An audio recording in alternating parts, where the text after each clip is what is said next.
آپ نے خطبہ دیا، اس کے جو بڑے بڑے عنوان ہیں وہ میں دہرا دیتا ہوں۔ 10 تاریخ کو خطبہ دیا، 11 کو دیا، 9 کو دیا، 9، 10، 11، 3 دن آپ نے تقریر فرمائی۔ ایک ہی تقریر ہے، تینوں دن ایک ہی تقریر ہے، تھوڑی کمی بیشی کے ساتھ، اور ہر تقریر کو آپ نے یہاں سے شروع کیا کہ لوگوں، جیسے یہ بیت اللہ قابل احترام ہے، یہ دن قابل احترام ہے، یہ مہینہ قابل احترام ہے، تمہارے جان، تمہارے مال، تمہاری عزت ایک دوسرے کے لیے قابل احترام ہے۔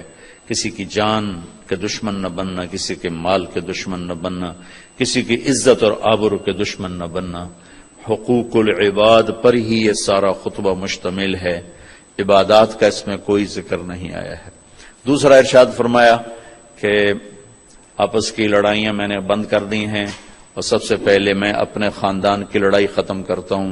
آپ کے تایا کے پوتے ربیہ بن ایاس بن حارث بن عبد المطلب کو حذیل نے قتل کیا تھا، فرمایا میں یہ خون معاف کرتا ہوں، آج کے بعد تمہاری جاہلیت کی لڑائیاں میرے پیروں تلے دفن ہوگی۔ پھر فرمایا آج کے بعد میں سود کو ختم کرتا ہوں، یہ میرے پیروں تلے دفن ہو گیا۔ کسی نے نہیں دینا، کسی نے نہیں لینا، تمہارے لیے تمہارا اصل مال ہے، سود میں نے حرام کر دیا ہے، اور سب سے پہلے میں اپنے چچا عباس کا سود ختم کرتا ہوں۔ عباس رضی اللہ عنہ پورا بینک تھے، پورا بینک، ان کا سود اتنا تھا جیسے آج کل کے بینکوں کا سود ہے، اتنا بڑا سود کا نظام تھا۔ یہ میں نے ایک عرب سے سنا ہے، پڑھا نہیں، سنا ہے کہ حضرت عباس نے فرمایا کہ میرے بھتیجے نے میرا سود ختم کیا ہے، میں اصل بھی ختم کرتا ہوں۔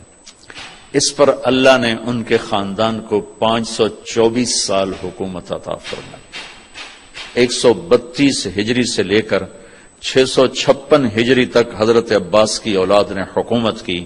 یہ اس قربانی کا صلہ تھا جو انہیں سود کے ساتھ اصل کو بھی معاف کر دیا۔ کہ میں سود ختم کرتا ہوں۔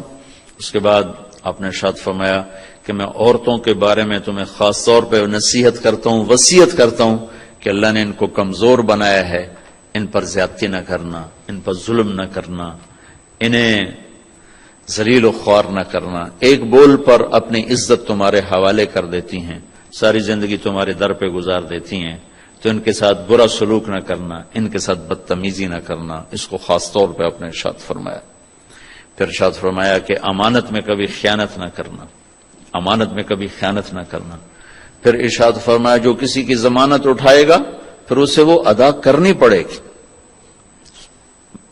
سکھیرا صاحب نے میری ضمانت اٹھائی، میں وہ کام نہیں کر سکا تو اب سکھیرا صاحب کے ذمے ہو گیا، ان کو کرنا پڑے گا۔ والزعیم غارم، اور کسی سے کوئی چیز مانگ کے لو تو اسے واپس کرنا ضروری ہے، اسے واپس کرنا ضروری ہے، امانت میں خیانت نہ کرنا۔ اور اگر دنیا کو سامنے رکھ کر چلو گے تو ہمیشہ تم منتشر رہو گے، آخرت کو سامنے رکھ کر چلو گے تو ہمیشہ خوشباش رہو گے، تمہاری زندگی مطمئن رہے گی، پرسکون رہے گی۔ اپنے نوکروں پر رحم کرنا، زیادتی نہ کرنا، ظلم نہ کرنا، انہیں وہ کھلانا جو کھاتے ہو، انہیں وہ پہنانا جو پہنتے ہو۔ اپنے نوکروں کو، اس وقت تو غلام تھے، آج کے لیے میں نوکر کا لفظ آج استعمال کر رہا ہوں، ان کی مار پیٹ نہ کرنا، اگر تمہارا کام صحیح نہیں کرتے تو ان کو بیچ دینا۔ بیچنے کی جگہ میں یوں کہہ دیتا ہوں کہ اگر تمہارا کام صحیح نہیں کرتے تو فارغ کر دو، لیکن گالی دینا، مارنا پیٹنا، شہروں کا تو پتہ نہیں کہ دیہاتوں میں تو ہمارے ذمہ دارہ ماحول میں کھال اتار دیتے ہیں ذمہ دار، جانوروں کا سلوک کرتے ہیں نوکروں کے ساتھ، اور ماں بہن کی گالیاں، اس قدر گالیوں کے طوفان ہیں۔ تو میرے نبی نے کہا یہ ظلم نہ کرنا۔ ایک مزدوری پوری نہیں دیتے، ایک اوپر سے گالیاں دیتے ہیں۔ میں ایک دفعہ بیٹھتا ڈیرے میں تو ایک آ گیا، میں لوہار تھا، رونے لگا۔ میں کہا کی ہو جائی؟ کہ باجی میاں صاحب غریباں دی نہ ماں ہوندی ہے، نہ بہن ہوندی، نہ دھی ہوندی ہے، صرف ذمہ داراں دی ہوندی ہے، ساڈی تے نہ ماں ہے، نہ بہن ہے، نہ دھی ہے، جڑی گل تے مرضی سانو بے عزت کر چھڈن، دیاں بہناں تے ذمہ داراں دیاں ہوندیاں۔ اس دن اس نے درد سے کہا کہ میں اب بھی رو پڑا ہوں، اتنے درد سے اس نے کہا۔ تو جب اللہ کسی کو پیسہ دیتا ہے تو عام طور پر مزاج میں فرونیت آ جاتی ہے۔ بہت تھوڑے ہوتے ہیں جو اللہ سے ڈرتے ہیں اور اس کا خیال کرتے ہیں کہ یہ اللہ کی امانت ہے، اللہ جب چاہے مجھ سے واپس لے لے۔ اکثریت ایسے ہوتے ہیں کہ وہ بدتمیز ہو جاتے ہیں، ڈانٹ ڈپٹ، گالی گلوچ، مار پیٹ، بہت برا سلوک کرتے ہیں۔ گھروں میں عورتیں بھی یہی کچھ کرتی ہیں اور باہر مرد بھی یہی کچھ کرتے ہیں۔ تو میرے نبی نے جاتے ہوئے خاص طور پہ فرمایا کہ دیکھو دیکھو، بد سلوکی نہ کرنا، اچھا سلوک کرنا، اچھا سلوک کرنا، جو کھاؤ انہیں کھلاؤ، جو پہنو انہیں پہناؤ۔ پھر آپ نے فرمایا آخری جملہ، دیکھو میرے بعد ایک دوسرے کی گردنیں نہ کاٹنا اور مجھے قیامت کے دن اللہ کی بارگاہ میں رسوا نہ کرنا، میرے بعد کافر نہ ہو جانا۔ کافر ہونے کی تعبیر کیا فرمائی کہ ایک دوسرے کے خون کے پیاسے نہ ہو جانا، مجھے اللہ کی بارگاہ میں رسوا نہ کرنا۔ یہ موٹے موٹے پوائنٹس ہیں، اور بھی چیزیں ہیں وہ میں حج میں بیان کیا کرتا ہوں۔ اس کے بعد آپ نے ظہر اثر کٹھی پڑھی اور اونٹنی کو لے گئے جبل رحمت، بیت اللہ کی طرف منہ کیا اور پھر دعا کے لیے ہاتھ اٹھائے۔ آپ بھی حج پہ تشریف لے جا رہے ہیں، اللہ تعالی ہمیں بھی جانے کی توفیق دے۔ دعا مانگتے ہیں لیکن مجھے نہیں یاد کہ کوئی دعا آدھے پونے گھنٹے سے لمبی مانگنے کی کوئی ہمت ہوئی ہو۔ میرے نبی نے جو ہاتھ اٹھائے ہیں تو یہ 6 گھنٹے کی دعا مانگی آپ نے، 5 سے 6 گھنٹے، اپریل کا مہینہ، دھوپ سر پر اور اونٹنی پر بیٹھے ہوئے، نہ پیچھے کوئی ٹیک ہے، نہ اوپر خیمہ ہے، نہ کوئی ڈرنکس آ رہے ہیں، نہ کوئی کھانے آ رہے ہیں۔ تو صحابہ آپس میں کہنے لگے روزہ ہے، آپ کھا ہی نہیں رہے، پی نہیں رہے؟ تو حضرت عباس کی بیگم ام فضل رضی اللہ تعالیٰ نے دودھ کا پیالہ بھیجا۔ وہ پیالہ آپ نے پانی، وہ دودھ کا تھا، وہ آپ نے پی لیا تو پتہ چلا کہ نہیں آپ کا روزہ نہیں ہے، ورنہ کچھ نہیں کھایا سارا دن۔ اسی وقوف میں ایک صحابی اونٹ سے گرے اور ان کا انتقال ہو گیا۔ تو آپ نے فرمایا کہ اس کو یہیں دفن کر دو اس کے احرام میں ہی، اور اس کا سر نہ ڈھانکو، سر ننگا ہی رکھو، یہ قیامت کا دن اٹھے گا تو لبیک کہتا ہوا اٹھے گا۔ وہ کون تھے؟ مجھے کسی کتاب میں ان کا نام نہیں ملا، مگر صحابہ میں کوئی تھے تو جو ان کا وہاں انتقال ہوا، اور وہ 1.25 لاکھ مقدس لوگوں نے ان کا جنازہ پڑھا۔ 1.25 لاکھ وہ لوگ جن سے اللہ نے کہا رضی اللہ عنہم ورضوا عنہ، میں ان سے راضی ہو گیا، ایسے لوگوں نے ان کا جنازہ پڑھا۔ پھر آپ مغرب سورج ڈوبنے کے بعد آپ نے حضرت اسامہ کو اپنے پیچھے بٹھایا اور وہاں سے نکلے، اور آپ راستے میں اپنے ایک جگہ استنجا کیا، وضو کیا، پھر آپ مزدلفہ میں آئے۔ اب 9 کو شام کو نکلنا ہے مزدلفہ کے لیے، اور وہاں آپ نے پہلے مغرب کی نماز پڑھی، پھر سامان رکھوایا، پھر عشاء پڑھی، پھر آپ نے وہاں رات قیام فرمایا، اور اس رات آپ نے تہجد نہیں پڑھی، تہجد نہیں پڑھی۔ زندگی بھر آپ، نبیوں میں تو ویسے ہی جسمانی طاقت بھی ہوتی ہے اور روحانی طاقت کی تو خیر انتہائی کوئی نہیں، لیکن آپ نے تہجد نہیں پڑھی، جان بوجھ کے نہیں پڑھی کہ مزدلفہ میں لوگ تھک کے پہنچتے ہیں، تو آپ سوئے رہے تاکہ کوئی تھکا ہوا میرا امتی سوتا بھی رہے تو اس کو میری سنت کا اجر مل جائے۔ ہمت والے پڑھیں، مبارک رات ہے، لیکن کوئی تھکا ہوا میرے جیسا اٹھنے کی ہمت نہ ہو تو اس کے لیے بھی میرا نبی کیا خوبصورت طریقہ چھوڑ کر گئے ہیں کہ آپ نے تہجد جان بوجھ کے نہیں پڑھی۔ بلکہ میں بیٹھا تھا حرم میں تو شیخ عطیہ سالم بہت بڑے عالم تھے، اللہ ان کو بخشش فرمائے، مسجد نبوی میں ان کا بہت بڑا درس، سب سے بڑا درس ان کا ہوتا تھا، تو میں جب جاتا تھا تو ان کے درس میں ضرور بیٹھتا تھا مغرب سے عشاء۔ ایک دفعہ وہ اس بات پر گفتگو فرما رہے تھے کہ آپ نے اس رات تہجد کی نماز نہیں پڑھی، وتر پڑھے کہ نہیں پڑھے؟ وتر، چونکہ وتر آپ نے کبھی سفر میں بھی نہیں چھوڑے تھے، وتر پڑھے کہ نہیں پڑھے؟ تو فرما رہے تھے کہ دیکھو بھائی میں نے تو بہت کوشش کی، مجھے کسی کتاب میں نہیں ملا کہ آپ نے وتر پڑھے کہ نہیں پڑھے، اگر کسی کو مل جائے تو مجھے آ کے بتانا، میں اسے بہت بڑا انعام دوں گا، میں اسے بہت بڑا انعام دوں گا۔ کہ لگتا ہے کہ آپ نے شاید وتر بھی نہیں پڑھے اس رات اور سو گئے، تاکہ جو بیچارے تھکے ہارے آتے ہیں، اب تو ویسی رش اور 8 گھنٹے بعد لوگ پہنچتے ہیں، اور پھر لائنیں لگی ہوتی ہیں، استنجا خانے ہوتے ہیں، بیچارے بس ایسا ہی معاملہ ہوتا ہے۔ ایک ہمارے دوست ذمہ دار وہ گئے مزدلفہ پہنچے تو بیٹی اور بیگم ساتھ تھی، تو ان کو بٹھا کر گئے کہ میں وضو کر کے آتا ہوں. سامنے ٹوائلٹ تھے اور وہ کہتے میں نشانیاں لگا کے گیا، یوں نشانیاں لگا کے بھائی ایتھے بس کھلوتی ایتھے اے وہ وضو دی جگہ. اب جب ان کو لگ گیا گھنٹے میں سارا نقشہ بدل گیا، وہاں سینکڑوں بسیں آ کے کھڑی ہو گئی. واپس آیا تو نشانیاں ساریاں غائب. وہ ساری رات طواف ہی کرتے رہ گئے، نہ بیوی ملی نہ بیٹی ملی. ان بیچاروں کو نفل پڑھنے کہاں سے یاد آئیں گے. تو میں قربان جاؤں، میرے نبی اپنی امت کو کیسی سہولتیں دے کر گئے. تہجد ہی نہیں پڑھی، حالانکہ آپ کے لیے کیا مشکل تھی، سر رات پڑھتے رہتے. سو گئے، اذان پہ اٹھے، پھر نماز کے بعد آپ نے دعا مانگی جس کو وقوف مزدلفہ کہتے ہیں، اشراق سے پہلے. پھر اشراق کے بعد آپ وہاں سے نکلے اور سیدھے پہنچے بڑے شیطان کے پاس. اونٹنی سے اترے، حضرت اسامہ نے اونٹنی پکڑ لی، حضرت بلال نے اوپر ایسے چادر کر کے سایہ کر دیا تھا، 7 کنکر مارے. اس کے بعد پھر آپ نے 9 تاریخ والی تقریر 10 تاریخ کو دوبارہ اونٹنی پہ بیٹھ کے آپ نے وہ تقریر فرمائی. پھر اس کے بعد آپ اترے اور آپ نے 63 اونٹ ذبح فرمائے اپنی طرف. 63 سال عمر کے تھے، 63 اونٹ. 100 اونٹ ساتھ تھے، تو 100 میں سے 63 الگ کیے، 63 میں سے 5 سامنے کھڑے کیے، ان میں سے 1 آگے لا کر اس کو ذبح کیا. تو ساری دنیا نے عجب نظارہ دیکھا. اونٹوں میں جنگ شروع ہو گئی، ہر اونٹ آگے بڑھ کے ذبح ہونے کے لیے زور لگا رہا تھا. ہر ایک کی تمنا تھی کہ میں ذبح ہو جاؤں اللہ کے نبی کے ہاتھوں. جب تک آپ نے برچھا نہیں پھینکا اونٹوں میں یہ جنگ جاری رہی. ہم آہوان صحرا سر خود نہاد برکف بامید آن کے روزے بشکار خواہی آمد.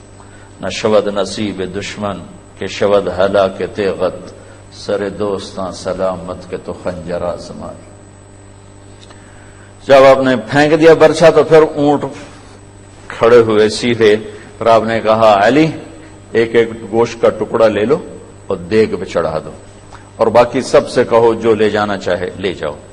اور گوشت بنانے والے جو کسائی ہیں، گوشت بنانے کی مزدوری گوشت میں سے نہ دینا، میرے پاس آنا، میں اپنی طرف سے دوں گا. 63 اونٹ تو یہ ہوئے، اور بیگمات کے لیے ایک گائے ذبح کروائی، الگ سے ایک گائے ذبح کروائی. اس کے بعد پھر آپ نے معمر بن عبداللہ رضی اللہ عنہ کو بلایا.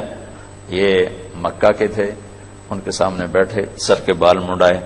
آدھے سر کے بال منڈا کر آپ نے ساوا میں تقسیم کر دیے، اور آدھے لیفٹ سائڈ کے منڈا کر آپ نے ابو طلحہ کو انصاری کو دے دیے. ابو طلحہ کے پاس وہ بال رہے. ان میں سے چند بال حضرت خالد بن ولید نے ان کی منت کر کے لے لیے، ان کو اپنی ٹوپی میں سی لیا تھا. جب کہیں میدان جنگ میں اترتے تو پہلے وہ ٹوپی سر پہ رکھتے، اوپر وہ لوہے کا خود ہوتا، اور پھر لڑائی کے لیے نکلتے تھے. اس کے بعد آپ نے ناخن کٹوائے اور مونچھیں کٹوائیں، اور ان کو وہیں دفن کروا دیے جہاں آپ تشریف فرما تھے. اب پاؤں کے بل بیٹھے ہوئے تھے. پھر اس کے بعد آپ نے غسل کیا، کپڑے بدلے، خوشبو لگائی، پھر کھانا پکنے کا انتظار کیا. جب وہ تیار ہو گیا تو آپ نے گوشت بھی کھایا، شوربہ بھی پیا. حضرت علی بھی آپ کے ساتھ کھانے میں شریک تھے. پھر آپ نے معاویہ رضی اللہ عنہ کو اپنی اونٹنی پہ بٹھایا. اس سارے سفر میں قصوا اونٹنی پر آپ سوار تھے.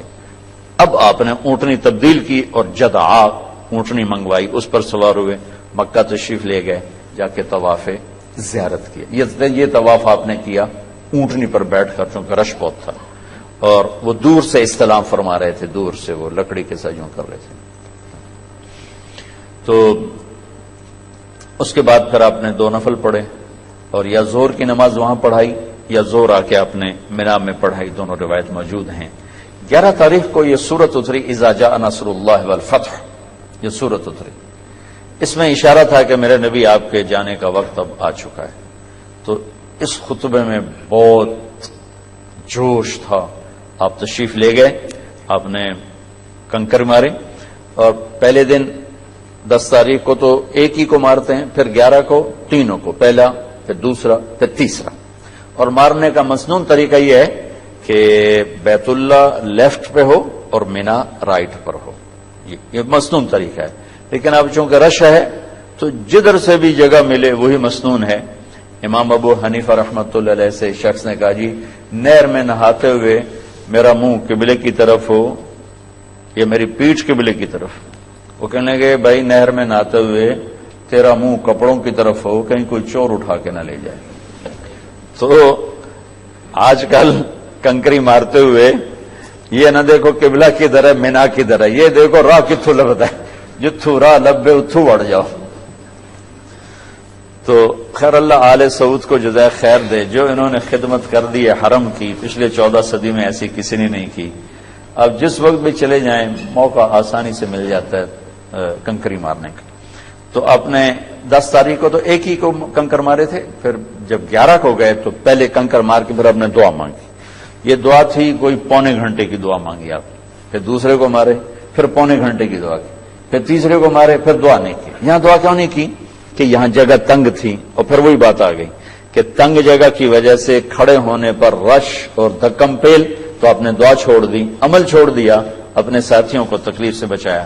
پھر اونٹنی پر سوار ہوئے, اور چونکہ یہ آیت آ چکی, یہ صورت آ چکی تھی اذا جاء نصر اللہ والفتح, تو اس میں اشارہ تھا کہ اب آپ کے جانے کا وقت قریب ہے. تو یہاں جو آپ نے خطبہ شروع کیا ہے اس کا ابتدا بہت دردناک ہے, اور آپ کی آواز میں اتنا جوش پیدا ہو گیا. پہلے جتنے آپ نے خطبے دیے اس میں آگے کھڑے ہوتے تھے بتانے والے, ترجمان اور مکبر, جیسے تکبیر کہتے ہیں نماز میں رش زیادہ ہو, تو آپ کا عرفات کا خطبہ بھی مکبر کھڑے تھے جو کہہ رہے تھے اللہ کا نبی یوں فرما رہے ہیں, اللہ کا نبی نے یہ فرمایا, ربیہ یہ کہو, ربیہ یہ کہو. لیکن 11 تاریخ کے خطبے میں مینا کی لمبائی 4 میل ہے, تو آپ بالکل آخری شیطان کے بعد جو شروع میں ہے وہاں سے آپ بیان کر رہے تھے, اور 4 میل دور تک آپ کی آواز جا رہی تھی. اور قریب کھڑے ہوئے, خیموں میں بیٹھے ہوئے, پہاڑ پہ چڑھے ہوئے, مزدلفہ کے بارڈر پر بیٹھے ہوئے سب لوگ آپ کی بات کو اس طرح سن رہے تھے جیسے آپ میری بات کو سن رہے ہیں. اور اس کی ابتدا یہاں سے فرمائی ایھا الناس عسى الا تلقونی بعد عامی ھذا, لوگوں یہ میری تمہاری آخری ملاقات ہے, آج کے بعد میری تمہاری ملاقات کبھی نہیں ہو سکے گی. یہاں سے شروع کر, باقی سارا خطبہ وہی ہے جو میں نے آپ کو پہلے عرض کیا ہے. عرفات مزدلفہ میں آپ نے آدھی رات کے بعد مستورات کو جانے کی اجازت دے دی. تو آپ کی بیگمات میں حضرت سودا چلی گئی, حضرت ام حبیبہ چلی گئی, حضرت ام سلمہ چلی گئی, اور صحابہ کی بیگمات میں حضرت ابوبکر کی بیگم اسما بنت ابی عمیس وہ تشریف لے گئیں, اور باقی غیر معروف, یہ معروف تھیں تو ان کے نام حدیث میں موجود ہیں, باقی غیر معروف یعنی آدھی رات کے بعد کمزور لوگ, بیمار لوگ, مستورات والے لوگ, چاہے وہ جوان صحت مند بھی ہوں, تو اپنی مستورات کو لے کر 12 بجے کے بعد وہ وہاں سے نکل سکتے ہیں مینا کے لیے. لیکن آپ نے کہہ دیا کہ دیکھو کنکریاں فجر طلوع صبح صادق کے بعد ہی مارنا, صبح صادق کے بعد. لیکن ام حبیبہ رضی اللہ تعالیٰ نے جاتے ہوئے ٹکا دیں, تو آپ نے ان کو دہرانے کا حکم نہیں دیا کہ بھائی تو دوہرا, تیری کنکری نہیں ہوئی, دوبارہ کر, یہ آپ نے نہیں فرمایا. تو لگتا ہے کوئی گنجائش ہوگی اس میں. بہرحال میں مسائل میں نہیں پڑھتا, جو کہ مسائل میں اختلاف ہے, تو یہ اہل فتویٰ کا کام ہے. اس کے بعد 12 تاریخ کو آپ نے اجازت دے دی, جو جانا چاہیں چلے جائیں کنکری مار کے. تو لوگ کنکری مار کے جاتے رہے, نکلتے رہے, لیکن زیادہ لوگ آپ کے ساتھ ہی رہے. پھر آپ 12 کو زوال کے بعد تشریف لے گئے. اسی طرح تینوں شیطان کو کنکری مار کر 2 پر دعا مانگی, پونا گھنٹہ, تیسرے پر ایسے ہی آ گئے. پھر 13 کی زوال کے بعد آپ نے یہ تینوں کنکریاں اونٹنی پر بیٹھ کر ہی آپ نے رمی فرمائی, اور وہاں سے خیف و بنی کنانہ تشریف لے گئے. زور, اثر, مغرب, عشاء 4 نمازیں آپ نے وہاں پڑھی. وہاں حضرت عائشہ نے کہا کہ میرا عمرہ رہ گیا تھا, میں نے عمرہ کرنا ہے. تو آپ نے فرمایا تیرا حج ہو گیا؟ کہ نہیں, میری باقی ساری سوکنوں نے کیا ہے, میرا رہتا ہے, میں نے کرنا ہے. تو ایک مقابلہ تو ہوتا ہی ہے. تو آپ نے حضرت عبد الرحمن بن ابی بکر آپ کے بھائی کو بلا کر کہا کہ جاؤ اپنی بہن کو مسجد عائشہ, جس کو اب ہم کہتے ہیں تنعیم, ہمارے لیے کتنی سہولت اللہ نے کر دی کہ اب آرام سے وہاں جا کے احرام باندھو اور آ جاؤ عمرہ کرنے کے لیے. حضرت عائشہ کی برکت سے ہمیں یہ دولت مل گئی ہمیشہ کے لیے. تو ان کو بھیجا عمرہ کرا کے, جب آ جاؤ پھر مجھے بتانا. تہجد میں آپ اٹھے بیت اللہ, راستے میں حضرت عائشہ ملی, آ رہی تھی اپنے بھائی کے ساتھ. جاتے ہی آپ نے نفل نہیں پڑے, طواف وداع کیا. طواف ودا کے بعد آپ ملتزم سے اس طرح چمٹ گئے، اس طرح دونوں ہاتھ لگا دیے اس طرح، سینہ ملتزم کے ساتھ اور یہ گال اس طرح، وہ بہت دیر اس طرح کھڑے اللہ سے اپنے رب سے باتیں فرماتے رہے، کوئی دعائیں مانگتے رہے، کیا بات ہوئی وہ اللہ جانے اور اللہ کا نبی جانے۔ اس کے بعد آپ نے فجر کی نماز کے لیے تشریف لائے تو ام سلمہ رضی اللہ تعالیٰ نے عرض کی یا رسول اللہ میں تو بیمار ہو گئی ہوں، طواف ودا نہیں کر سکتی، تو آپ نے کہا کوئی نہیں، جب میں نماز پڑھاؤں گا نا تم اونٹنی پر بیٹھ کر ہمارے نمازیوں کے پیچھے سے طواف کر لینا۔ تو آپ نے وہ فجر کی نماز پڑھائی تو حضرت ام سلمہ کہتی ہیں کہ میں نے سنا آپ فجر کی نماز اس رات اپنے والطور وکتاب مستور فی رق منشور والبیت المعمور والسقف المرفوع والبحر المسجور ان عذاب ربک لواقع ما له من دافع یوم تمور السماء مورا وتسیر الجبال سیرا، یہ آیت آپ نے پہلی رکعت میں آپ نے سورۃ طور پڑھی، دوسری کا وہ نہیں بتایا لیکن پہلی رکعت کا بتایا کہ سورۃ والطور کی تلاوت فرمائی۔ اس کے بعد آپ نے زمزم کا پانی بھروایا، کسی نے کہا جی حضرت صفیہ کا تو مینسز آ گئے، کہو یہ تو ہمیں روک دے